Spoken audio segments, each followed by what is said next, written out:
کے بعد پھر وہی کیفیت آ جاتی تھی. قوال گاتے تھے کشتگانے خنجر تسلیم را ہر زمان از غیب جانے دیگر است. تو پہلا جب مصرع پڑھتے تھے قوال تو وہ فوت ہو جاتے تھے, سانس ان کی نکل جاتی تھی. اور ہر زمان از غیب جانے دیگر است جب پڑھتے تھے تو حضرت قطب الدین بختیار کاکی اٹھ کر حال کہتے تھے. پہلا مصرع پڑھتے تھے تو پھر مر جاتے تھے. اس کا مطلب بھی یہ ہے کہ کشتگانے خنجر تسلیم را, جو اللہ کی تسلیم اور رضا کی تلوار کے ساتھ قتل ہو گئے, وہ ہر لمحہ نئی زندگی اور نئی آن میں آتے ہیں. ان کی یہ موت کبھی مرتے ہیں اور دوسرے لمحہ وہ زندہ ہو جاتے ہیں. تو قطب صاحب پہلے مصرے پر مر جاتے تھے اور دوسرے مصرے پر اٹھ کر رقص کرتے تھے. 8 دن یہ سلسلہ جاری رہا. یہ وہ احمد جان ہیں جن کا میں نے شعر پڑھا. یہ احمد جان کا بھی میں نے نام لیا نا, تو انہوں نے شعر کہا تھا یہی کہ ہم امتی ہیں کس کے. تو اشارہ اسی بات کی طرف ہے کہ چیزیں کے انبیارا حاصل نبود کلی, چیزیں کے انبیارا حاصل نبود کلی, آنکار بے مشقت آسان شدست مارا. وہ کام جو نبیوں کو بھی حاصل نہیں ہوا, وہ آرزو اور وہ خواہشیں جو نبیوں کی بھی پوری نہیں ہو سکی, اللہ کا کام دیکھیں, اللہ کا کرنا دیکھیں کہ وہ بغیر کسی مشقت کے وہ شرف ہمیں مل گیا. وہ حضرت احمد جام نے اشارہ اسی بات کی طرف کیا کہ حضرت عیسیٰ علیہ السلام نے, موسیٰ علیہ السلام نے امت میں داخل ہونے کی آرزو کی تھی, تو حضرت عیسیٰ علیہ السلام کی آرزو اللہ نے قبول کی. چنانچہ وہ حضرت عیسیٰ علیہ السلام دمشق میں اتریں گے مینار پہ اور حضور کی امت میں آ کر امام مہدی کے پیچھے نماز پڑھیں گے.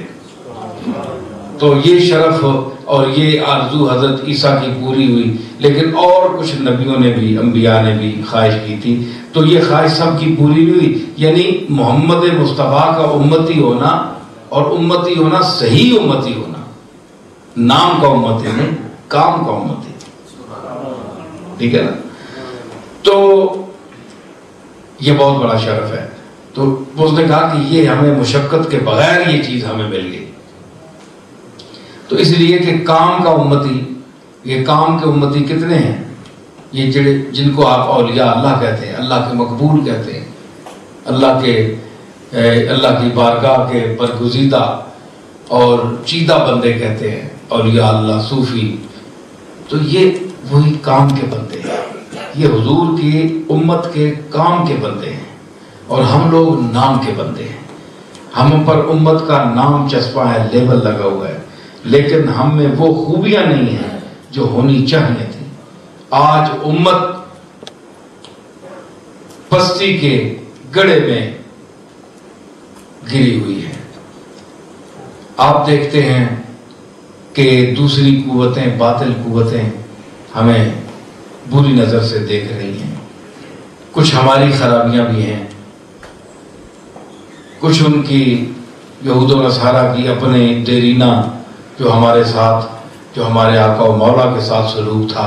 کیونکہ مدینہ منورہ کے قرب و جوار میں یہود کی بستیاں آباد تھیں, تو اس وقت سے, اور قرآن مجید نے بھی یہود و نصارہ کے چال چلن اور جو ان کا رویہ ہے مسلمانوں کے ساتھ کہ یہ کبھی تمہارے دوست نہیں بن سکتے, واضح ارشادات ہیں. تو اس میں کچھ یہ بھی ہے وجہ, اور کچھ ہماری کارستانیاں بھی ہیں کہ ہم نے کچھ انہیں بولنے کا اور انگلی رکھنے کا موقع دیا کہ دنیا کرے کوئی اور بھرے کوئی, کرتا کوئی ہے اور ہمارا نام سامنے لگ جاتا ہے کہ یہ مسلمان سب کچھ کر رہے ہیں, یہ فسادی ہیں, یہ دہشت گرد ہیں, آئے دن ہمارے لوگوں کو پکڑا جا رہا ہے. تو یہ ٹھیک ہے, ہم کوشش کر سکتے ہیں, لیکن اپنے آپ کو بچانے سے زیادہ اسلام اور آقائے دو جہاں کی عزت اور ناموس کو بچانا یہ سب سے ضروری ہے. کیونکہ یہ بات ہم پر نہیں آئے گی, ہمیں دیکھ کر یہ کہیں گے کہ کیا ان کا مذہب ہی یہی ہے, ان کے آقا اور مولا جن کا نام لیتے ہیں، کلمہ پڑھتے ہیں، ان کا بھی معاذ اللہ حال یہی تھا. تو یہ اوپر باتیں کرتے ہیں، پھر تنقید اوپر جاتی ہے. ہماری حد تک رہتی تو چلو کوئی بات نہیں تھی.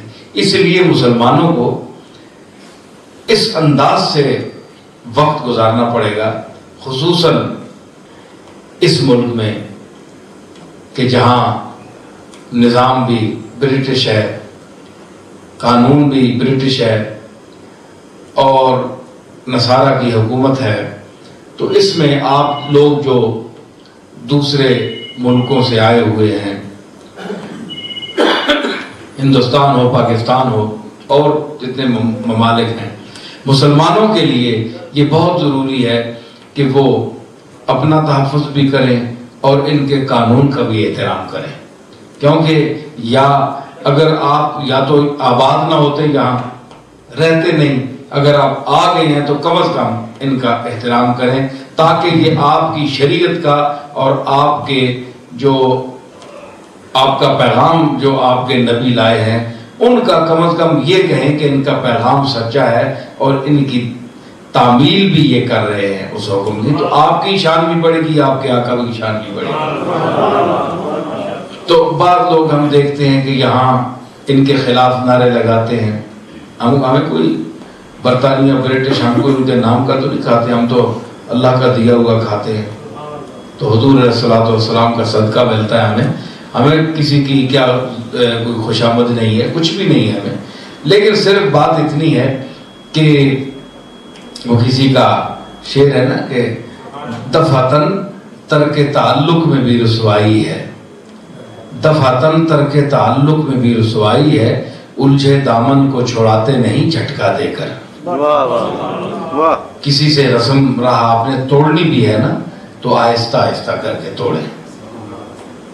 دفعتاً یک دم ایک دم جھٹکا لگا کر کسی سے تعلق توڑ دینا جو ہے نا، اس میں بھی رسوائی ہے، اس میں بھی بڑی ذلت ہوتی ہے. اس نے مثال دی کہ اگر آپ کا کپڑا کانٹے کے ساتھ الجھ جائے، جھاڑی کے ساتھ الجھ جائے، تو اگر آپ اس کو جھٹکا دے کر نکالیں گے تو وہ پھٹ جائے گا. آہستہ آہستہ آپ بیٹھ جائیں گے. اگر دانا آدمی ہیں تو آہستہ آہستہ اس کی گریں کھول کر اس کے کانٹے کے وہ سارے تیور نکال کے اس سے تو آپ اپنے آپ کو بھی بچائیں گے اور اپنے کپڑے کو پھٹنے سے بھی بچائیں گے اور اس سے جان بھی چھڑائیں گے. تو یہ ایسے لوگ ہیں کہ اگر آپ یہاں پھنس گئے ہیں، اور ظاہر ہے کہ آپ زوری خود آن کر پھنسے ہیں نا، آپ کو کسی نے بلایا تو نہیں ہے، خود آئے ہیں. تو خود اگر آپ نے جھاڑی میں چھلانگ مار دی ہے تو اب اس میں الجھنے سے بہتر یہ ہے کہ آپ سلجھ کر آرام سے خود کو بھی بچائیں اور تاکہ اپنے جو آپ کے تحفظات ہیں وہ بھی برقرار رہیں. اس حسن برقوش کا دل سوختہ وہی ہے، شولوں سے بھی جو کھیلے دامن کو بھی بچائے. کمال تو یہ ہے کہ شولوں کے ساتھ بھی کھیلیں. یہ شراب پی جاتی ہے اس ملک میں اور یہاں ممنوع نہیں ہے. جو بھائی ٹھیک ہے کہ نہیں؟ سب پی رہے ہیں، چل رہی ہے. ہمارے ہاں خلوت میں چلتی ہے، یہاں جلوت میں چلتی ہے. ٹھیک ہے نا؟ تو یہاں جلوت میں چل رہی ہے، تو اگر یہاں جلوت میں آپ نہ پئیں اور اپنے آقا و مولا کی بات کو مانیں اور اسلام کی اقدار کا خیال رکھیں تو آپ کا مقام ان لوگوں سے اونچا ہوگا جو خلوت میں پیتے ہیں اور اس کو جلوت میں نہیں پیتے اور خلوت میں بھی نہیں وہاں استعمال کرتے ہیں تاکہ سب کے سامنے اگر پی تو لوگ ہمیں کہیں گے کہ یہ شراب پیتے ہیں. لیکن آپ جلوت میں بھی پی سکتے ہیں، آپ کو یہاں روکنے والا کوئی نہیں. وہاں تو روکنے والے ہیں، پولیس پکڑ لے گی پاکستان میں تو، لیکن یہاں آپ کو کوئی نہیں پکڑے گا. تو یہاں اگر آپ نہیں پیتے تو یہ بہت بڑی بات ہے. اس کا مطلب یہ ہے کہ آپ کے دل میں اپنے آقا کی عزت ہے، شریعت کا احترام ہے آپ کے دل میں. تو یہ بات جو ہے یہ بہت بڑی ہے. اکبر نے کہا تھا کہ بہت مشکل ہے بچنا بادائے گلگوں سے خلوت میں. سرخ رنگ کی اعلیٰ وسکی ہو نا، شراب ہو، تو خلوت میں جہاں کوئی آدمی نہ ہو، صرف وسکی ہو اور پینے کے سارا ماحول بھی موجود ہو، کوئی دیکھنے والا نہ ہو، اللہ ہی ہو، تو پھر وہاں وہاں بچنا بڑا مشکل ہے.